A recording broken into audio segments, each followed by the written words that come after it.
We hear the word terrorism a lot, despite the fact that it is a term that is notoriously hard to explain. There is no international consensus on the definition, legally or academically, for the term terrorist.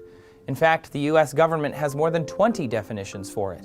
And in 1996, the UN formed its own ad hoc committee to draft an official explanation of the term, and that took 10 years. So what exactly constitutes terrorism?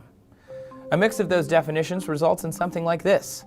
Terrorism is violence, or the threat of violence, against non-combatants or civilians, usually motivated by political, religious, or ideological beliefs. Outside of that broad definition, it might be better to explain terrorism by talking about what it's not. Terrorism is not organized crime. There are a few key differences. One is motivation.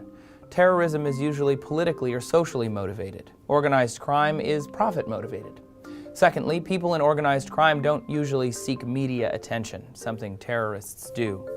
Third, organized crime doesn't usually desire government recognition, unlike most terrorist groups. Terrorism is not violence carried out by one mentally ill person. This can be confusing because when it comes to violent acts, it's not immediately apparent who is sane and who is insane. For example, Mon Haran Monis took hostages in an Australian cafe in December 2014. He claimed that it was an official attack on Australia by the Islamic State. However, after the siege ended, many people, like the Australia Prime Minister, agreed that he was a mentally ill person and could not be considered a terrorist. Monis was killed in the siege, and his true intentions and affiliations remain unknown.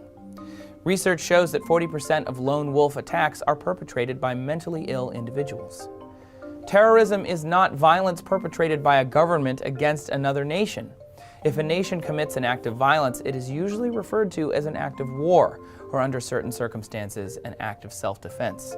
There are some exceptions to this rule. If a nation indirectly commits an act of terrorism by funding a terrorist organization or covertly organizing a terrorist act, that is still considered by some, like the United States, to be a terrorist action.